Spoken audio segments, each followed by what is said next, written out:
Ndi papa Sava.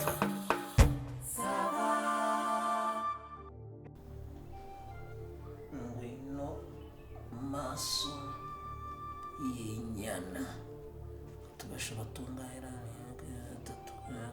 3 ngwino maso y'inyana uwera de nk'inyange inyambo yanyuze ingendo usuna buryoshye ingenge mweza umenyera inyengo birimo kabisa ubeshuro burimo harimo injyana umuntu agahaye ritime ngwino maso y'inyana wera de nk'inyange inyambo yanyuze ingendo busuna buryoshye ingenge mweza umenyera inyengo.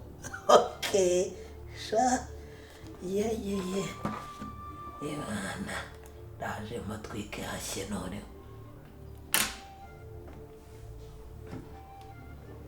gusuyuwe ikeke ni gati kinuru kwimi kabaryo bwone akwira ryose da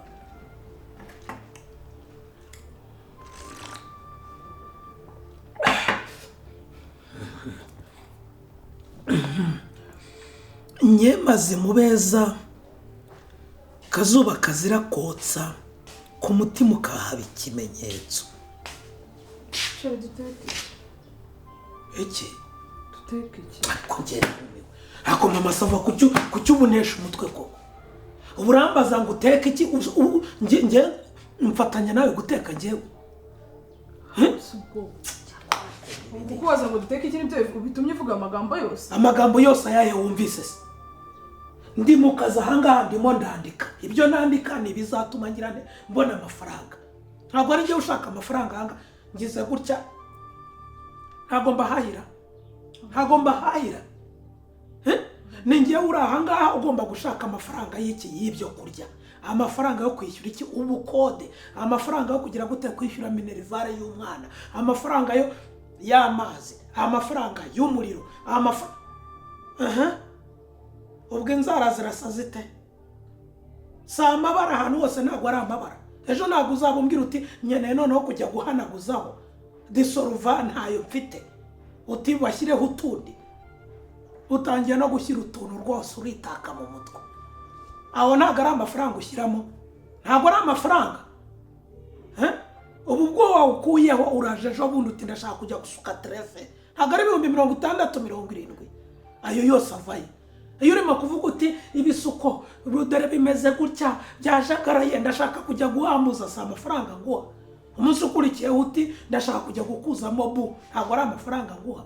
Warangiza uti ngiye noneho kudefiriza sa amafaranga, byarangira uti noneho kudefiriza ibiki byose umusatsi wanjye ugiye kubigikaranka n'ibiki byose uti noneho ngiye ibigorobebe ngingizo za poniteya za poniyaya iki ntabwo ari amafaranga. None natunetswe natunaye nitunaritse ndi kuyashaka mvuga ni weekend no nibura z'iki mbona amafaranga nzajye mbona yo ntanga utangiye kuza kumbaza ngo nguteke iki. Ngewe ndi amashyiga ndi gaze ngewe ndi isafuriya ndi amakara ndi inkwi ndi ibyombo ndi icyuma ndi iki ngege. Ikibazo kimwe nakuraje nabi ku buryo byukanye umushira ugifata breakfast utangiye kuvuga amagambo angana gutyo. No hari n'ikindi gihe ukazi uza kumenyera hanga ibindi mo uyu ntabwo ari umuvugo nahimbaga. Ntabwo batangiye kumpa ibiraka by'ubukwe babageni ntabwo bari bugeho neza, none utangiye kuza kwivugishwa ibintu ngo nguteke iki. Wabuze ibyo uteka se wabibuzera. Ndumva ufite umushare kabasi nkakwanya ibyo mbonye mugabo mwiza nose ngirene kare kose ese genda nikorera akazi. Umuntu azajya avunika arimo gushaka ibyabaha ariko ubundi ubwo nk'iyo haba hari utujumberi gusa n'utuboga ubuje kumbaza ngo ngwiki. Umuntu abahashye sitoke yayujuje ibishyimbo birahari, umuceri urahari, ibirayi birahari, igitoki kirahari, makarani irahari, amavuta arahari, ibirungo birahari. Warangiza ngo uzuteke ariko hari n'icyo njya nibaza ngewe ubundi ni iki kiba cyabaye buriya ko najya mbisobanukirwa. Kuki iyo umuntu afite imyenda myinshi aribwo wa mugani umwenda wo kwambara umugore, ibiryo byaba bipakiye mu nzu nabyo uti duteka iki? banza ari wa murengo uryana banza ari wa murengo uryana nk'inzara koko. Ubu ntabwo anyibagije aho naringeze se, ritime sinari maze kuyifata, ururirimbo sinari ndushyizemo, ibintu byose ntibyari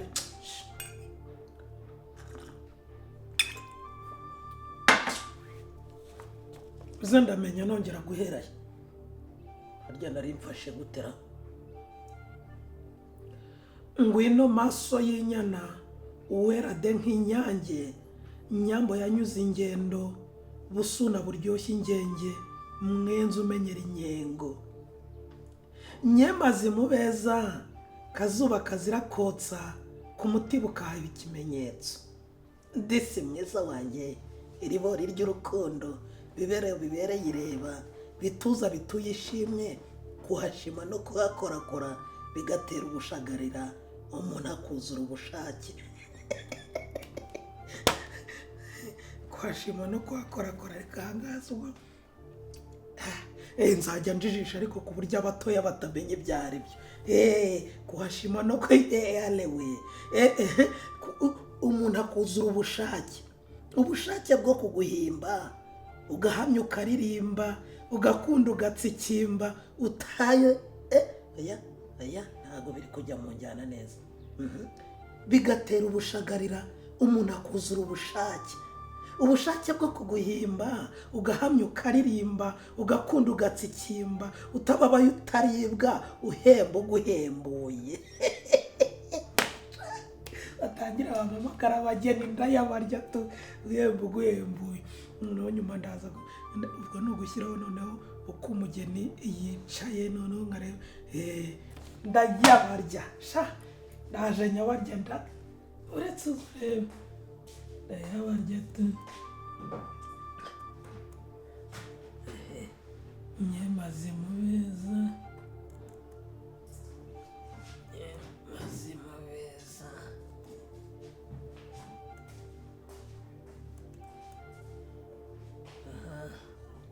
kazuba kazira kotsa, ku mutima ukahaba ikimenyetso.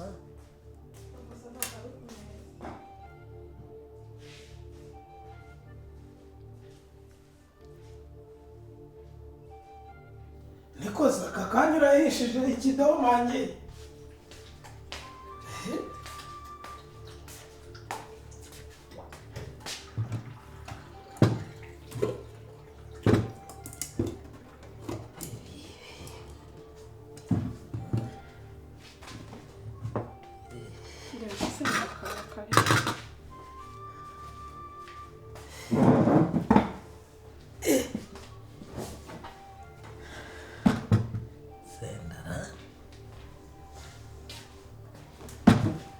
Uracyazana n'ibindi?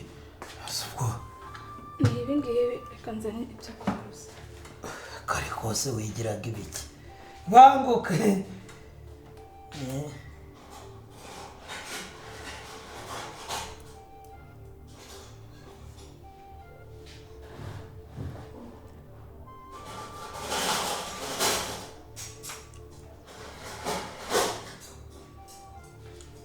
Aka gasenda karahumura neza.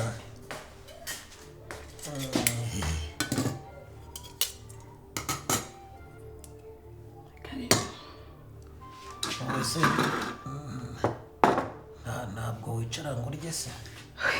Utananiwe.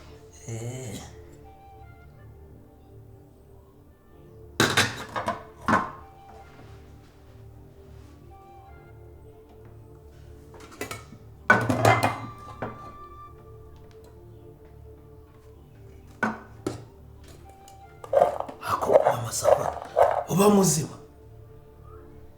nk'izi mbirike zikanuye gutya zicanye danje uzizaniye nde? Nzizaniye ubu hari undi uhetse se?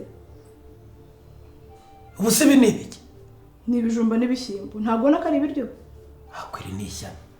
Njye papa Sava ukunzi n'inzoka yanjye njya ndya ibi bintu by'umubaga wiherika gutya, ibintu umuntu arya mu nda agatangira kugenda hamera nk'aho barimo gukiniramo kaci cyangwa barimo gukiniramo jido, amara agenda azamo ibintu njye nsanzwe mbirya. nsanzwe mbirya umva wivugira ku biryo ibiryo byose ni ibiryo ari ururye cyangwa ubyore hano hazari abana bakeneye kurya ariko mama sava ibirayi bidahasi ukabivanga n'ibigori koko ariko iri somo niwe warinyigishije wambwiye ko ibirayi bidahasi ari byo birimo intungamubiri ubu rero intungamubiri ni furu urya ahubwo uryoherwa ubu nawe amenyo atagaranye yanjye urumva nkwiye gukocagura ibi bigori hanyuma se ubundi reka mbanze nkubaze ibigori ubitekana ute n'ibirayi ibirayi ntibyasa dore ubu bihekenyeka bite bishyana bite ho kubizi abo papa sava ubundi we watetse he watetse ryari ibirayi se ko wabishyira mu bigori bihiye bari batekana ibirayi n'ibigori bidahiye wariye ibyo urya ukareka kwiyenza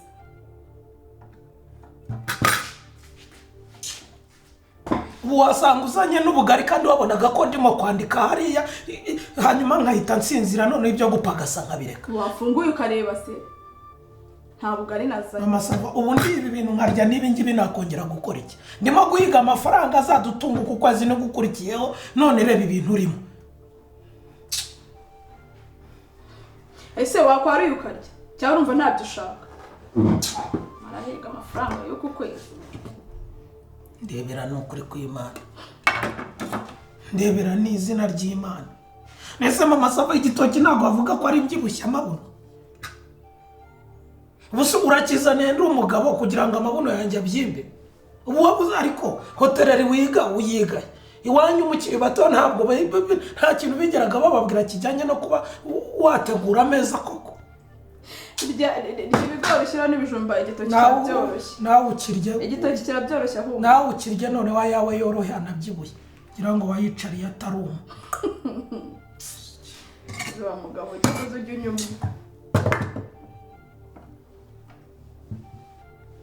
iyi sosi ni iki ni ubunyobwa singuru n'urusenda se singa iki gitoki birasi ibirayi si ibijumba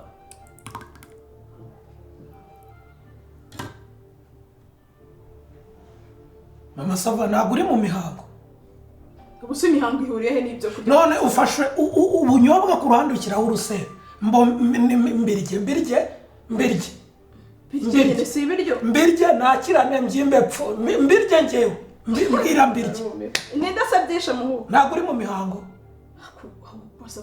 nk'ubwo ubundi njye mbona waranasaza okay ntacyo reka mbirye noneho nimara kubirya njya gusura nde ujya gusura ndera fofo madederi cyangwa cya kidomange iherutse kwambika impeta ariko abagabo ntimunashirika ubutamushira n'isoni erega dore plaza amazu utazigera unubaka mu buzima bwawe ngaho warunze za briefcase zose wakuye mu rugo akundira kamaze ikibazo kimwe pasava urifashe briefcase ukajya kuyiteretesha uba wizeye iki cyakoze bajye banabaha mwe mwavunitse pe akwa mugani ntiwabura imbaraga zo kwiba impetanye ngo urizo guterura briefcase akoze nk'ibyo ngibyo bizanye ute ko twavugaga ibiryo uzuye akabuze k'imotana briefcase kari agasanduku se sakana umuntu atwara mu ntoki akagendana ntarazura akaboze se ibyo mvuze ntabwo byabayeho ra wakwari ibiryo ukarya cyangwa ukabyihorera ngo nazoya akaboze mama ibidomange by'amabuno manini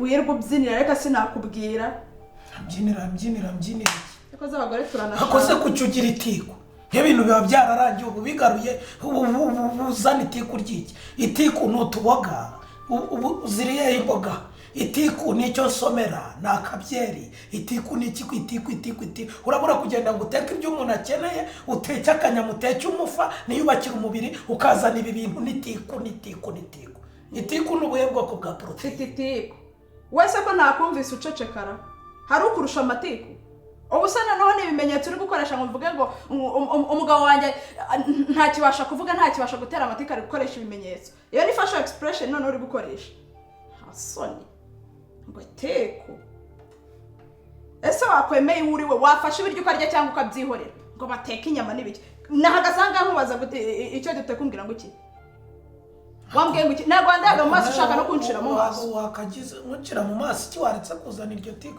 wakagize akantu ka innovation mu mitekere ukavuga uti nibura akanyama n'iki byubaka umubiri akanyama n'umufu we wagize innovation mu mitekerezo no mu koroha ndakubaza ukansubiza niba ushaka inyama kumbwira ngo udashaka inyama ntabwo byari bihagije harajya kugereka ibijuma n'ibishyimbo na rwo ngo iki ariko ngende nongere njye mu gikoni nteke papa sava guteka biravuna ntetse inkono enye mu minota 30 kugira ngo utabwirirwa niyo mbishaka nayo kubyora ko ntabwo wari wigeze umbwira icyo nteka umuntu arabaza icyo muteka ukigira nkaho ibyo bintu bitakure ukagira ngo saa sita ntabwo uri bukenere kurya narageze ngo nsubire mu gikoni nteke ntabyo nteka ntabyo uteka mama Sava nubyihorera ndabifata mbere ntabana mvise hano hanze sawa mama Sava sawa reka noneho sawa siki papa Sava iyo sawa no guhigima ubwo bishatse kuvuga iki reka mburye oya papa Sava oya reka mburye ibyo bunyobwa byihorera